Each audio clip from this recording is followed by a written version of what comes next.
In the last few days, the announcement of Star Trek Lower Decks and when it's going to come out has been making the rounds of the usual YouTube channels, news sites, and Twitter threads. There has been quite a varied opinion on the subject matter, and people have reached out to me for my opinion, so let's take a look. I wish that I could sit back and give you guys a fully impassioned opinion, either talking about how wondrous the new series is going to be or how I absolutely hate it and everything it stands for. Unfortunately, this product is brought to you by CBS, and that means one of two things. It's either going to be obfuscated to the nines and we're not going to know anything about it, or we're going to get so much access and they're going to infer so much to the point of deception. There's literally no in-between for the company, and with Star Trek Lower Decks, they're giving us jack all. This may or may not be a good thing. It could be that they're not putting a lot of stock into it, so they're keeping it on the down low. Or they could be focusing on other properties like Discovery and Picard. There's no real way to know. I will go ahead and address a few of the common themes that I've generally been seeing when I do research on this topic. Not only with YouTubers that have come out with their opinions, but the audience themselves. Though I do think there needs to be a caveat, something everyone needs to accept. When it comes to Star Trek at this point, do not expect it to be like the Trek we've seen in the past. During the 90s and into the 21st century, Trek writers would try to cast a pretty wide net to get as many people watching their show as they possibly could. That was the industry standard, and it's no longer that way.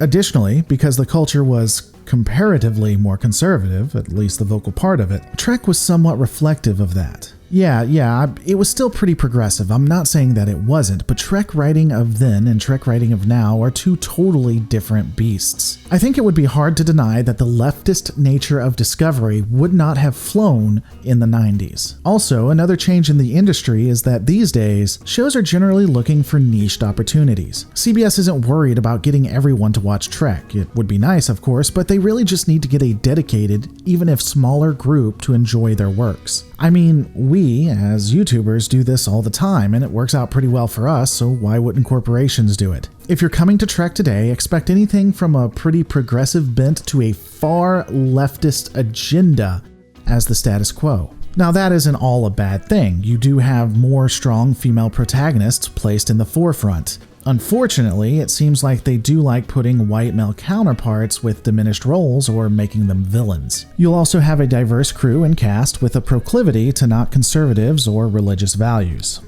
Again, it's a mixed bag. Now, hashtag not all, of course, as I've stated, there are times when the reverse will be true in specific Trek episodes.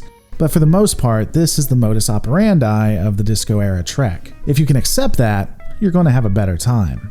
Quite a few people have been upset because one of the show's executive producers is Alex Kurtzman. Unfortunately, like the times of Nostalgia Trek and Berman, anything that has to do with Star Trek will somehow have Kurtzman attached.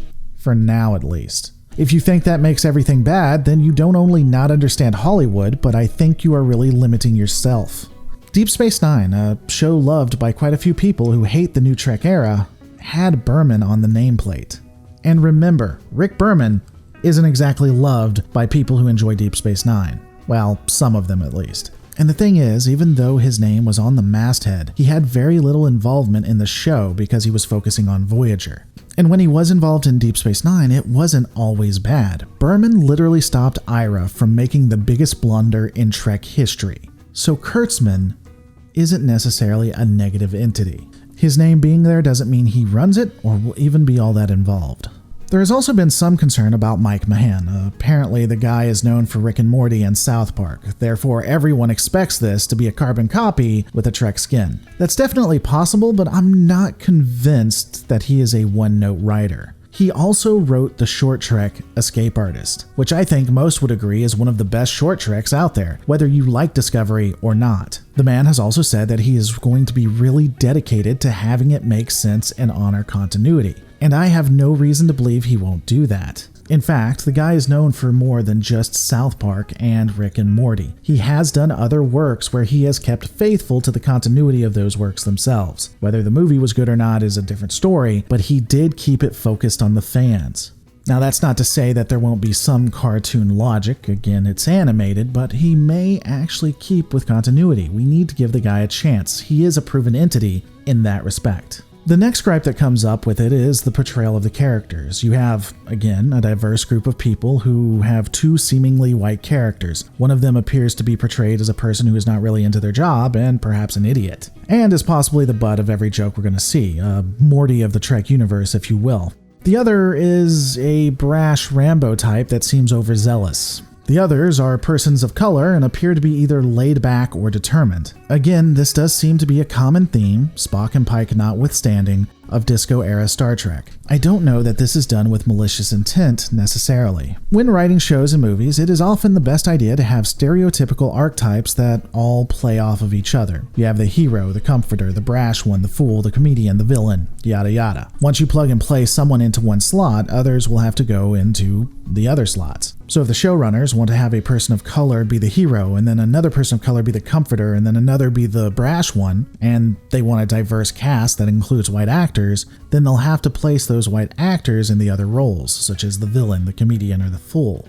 Personally, I think that if you're going to consistently put a certain race or certain gender into specific roles, you're limiting yourself. However, it would be folly to not see that largely secondary roles in Western society have been relegated to women and persons of color. Historically, not necessarily today. And yeah, I know there are great examples that bunk this trend, but we're talking about the overall larger amount of work. That said, just because it's happened to others in the past doesn't mean you should do it today. You're just becoming what you hate, but that's a whole different conversation. Let's continue on.